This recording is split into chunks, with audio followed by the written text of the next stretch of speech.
भारतीय किसान यूनियन के राष्ट्रीय प्रवक्ता राकेश टिकैत ने जिले के 2 गांवों खरकपुरिया और बालसमुद में संयुक्त किसान मोर्चा महापंचायत में भाग लिया।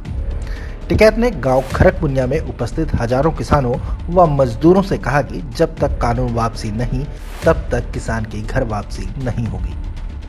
टिकैत ने कहा कि सरकार कह रही है कि 2 माह में अपने आप आंदोलन खत्म हो जाएगा।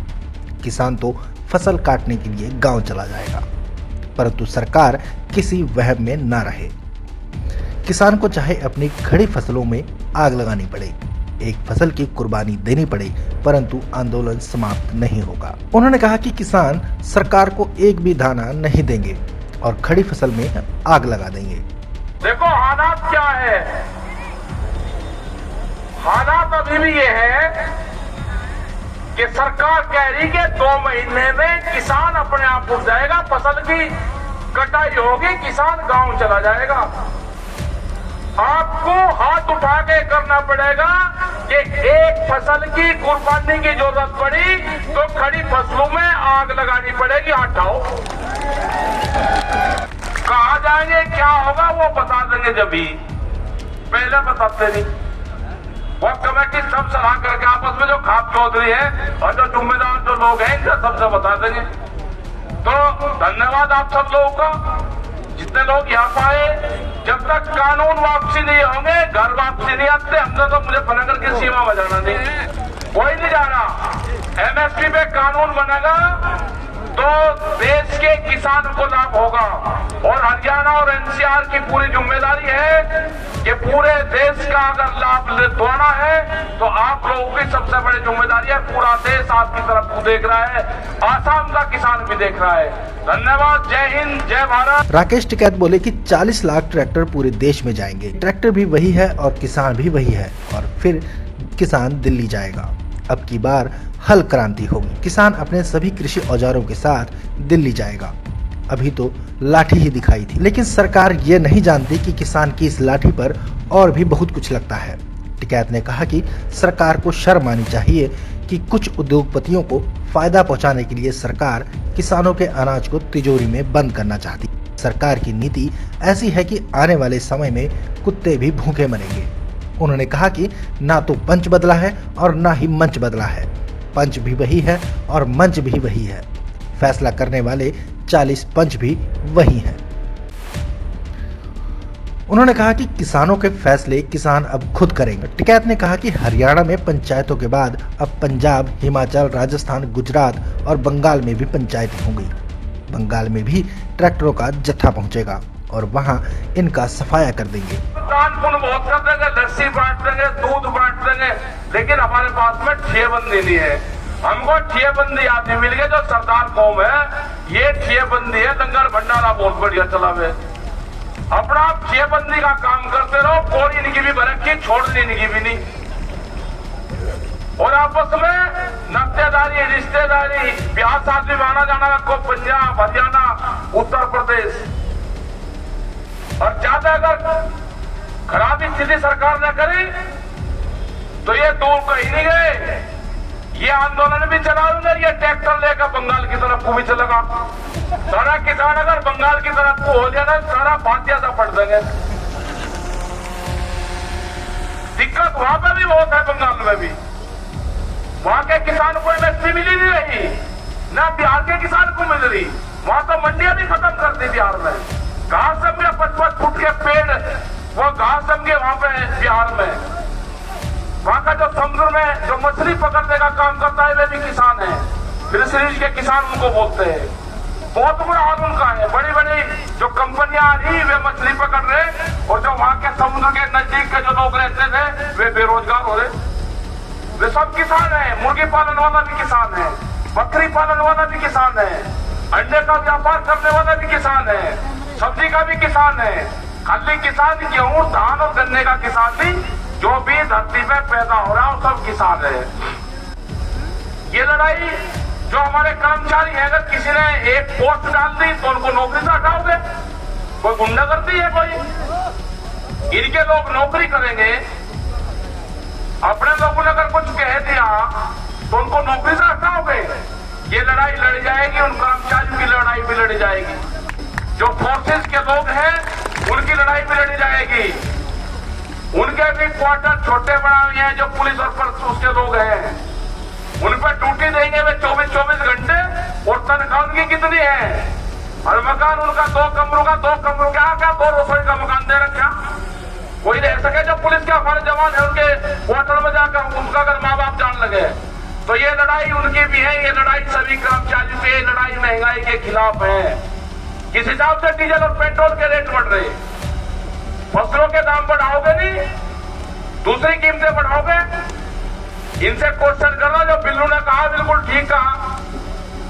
इनसे पूछो कि जिन्हें 6 महीने भी जो एमपी विधायक रहेगा वो पेंशन लेगा, अगर वो दूसरा कुछ और बढ़ गया तो 4 पेंशन एक का आदमी की। और जो कर्मचारी 60 साल में रिटायर होकर आ रहा, वो जो उसको तनख्वाह मिली वो तो गड़बड़ में ले ली, वो फिर हाथ फलतर है पोता जिंदगी। 60 साल सरकार की नौकरी करी और उसकी पेंशन खत्म कर रहे। क्यों खत्म कर रहे भाई? पहले इनकी खत्म करो, पहले इनकी खत्म होगी तो कर्मचारी की भी होगी, नहीं तो उनकी भी नहीं होगी। ये लड़ाई उनकी भी लड़ेगी। इस दौरान गुरनाम सिंह चढ़ूने ने कहा कि आज हमारा रोजगार छीना जा रहा है, आज खेती घाटे का सौदा हो गई है, किसान कर्ज तले दबकर आत्महत्या कर रहे हैं।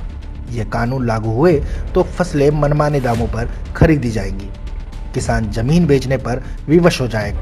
हमने आरटीआई मांगी थी कि 500 करोड़ से ज्यादा के देश में कितने डिफॉल्टर हमें बताइए।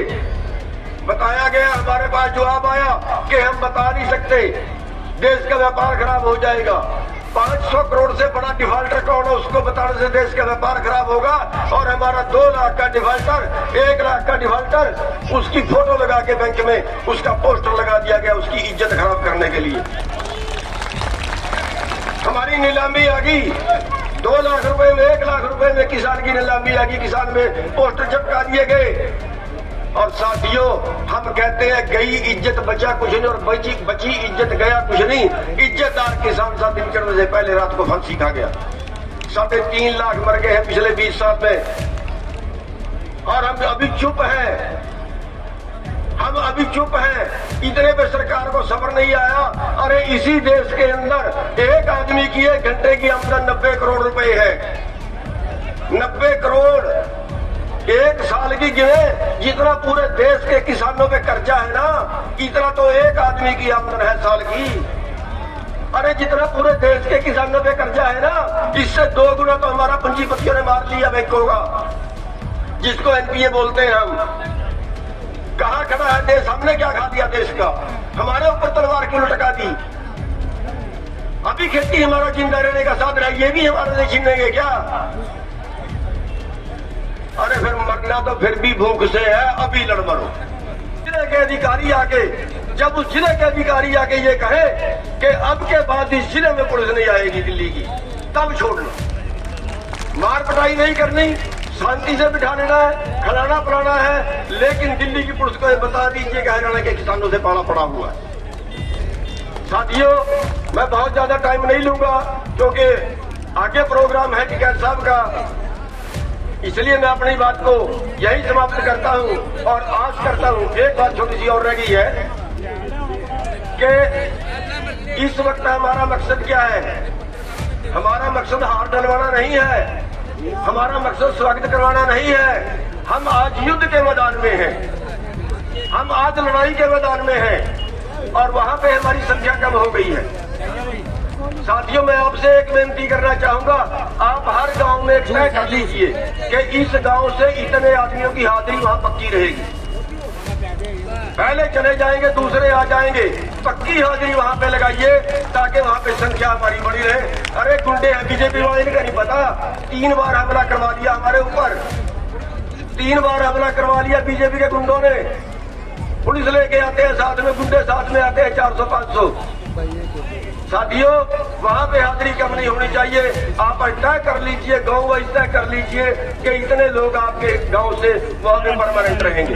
तो बस मैं अपनी बात को यही समाप्त करता हूँ। आपने टाइम दिया, अपने हमारी बात को सुना, बहुत बहुत धन्यवाद। रैली नहीं करने देंगे, अल्लाह हमारे सिर फाड़ दिए, हड्डियां तोड़ दी हमारी। गुंडे हैं ये, सिविल कपड़ों में अपने लोग इन्होंने खड़ाए, सिविल कपड़ों में इतने मोटे मोटे लठ दे के सीधे लठ सिरों में मारे। हमने कहा दिल्ली रैली करेंगे, परमिशन दे दीजिए, कहा नहीं करेंगे। अंबाड़े से चले थे, 5 बैरियर रास्ते में आए, 5 जगह पानी के फुहारे मारे, 5 जगह मुकदमे दर्ज किए, 30-35 मुकदमे आज तक 307 के दर्ज कर चुके हैं ये लोग। क्या कसूर है हमारा? किसको मारने जा रहे थे हम? किसका इरादा कत्ल करने जा रहे थे हम अपनी बात भी अपनी राजधानी में जाके नहीं कह सकते क्या? साथियों, आज हमारे पास चारा नहीं है, बिना लड़ाई के कोई चारा नहीं है। बस मैं 2-3 बात आपको बताऊंगा। एक, ये धर्म युद्ध है, ये समाज का युद्ध है। इस समाज के युद्ध में जो भाई इस युद्ध में शामिल ना हो, जो भाई इस लड़ाई में शामिल ना हो, वो चाहे किसी भी चुनाव में खड़ जाए, पंची से लेकर और MP तक, उसको वोट मत डालना, चाहे काले चोर को डाल देना।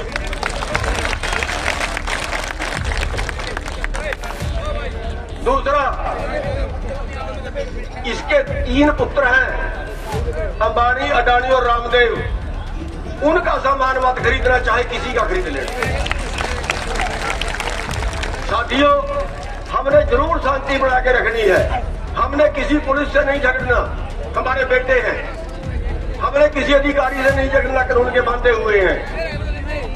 लेकिन अगर ये बीजेपी वाले कहीं रैली करें ना, अगर ये बीजेपी वाले हमारे गांव में घुसे ना, तो इनकी तसल्ली जरूर बैठा लेना।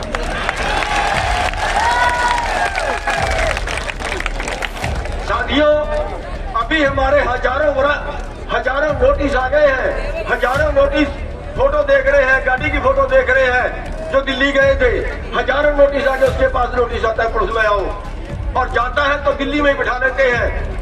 साथियों, किसी ने नहीं जाना दिल्ली की पुलिस के पास।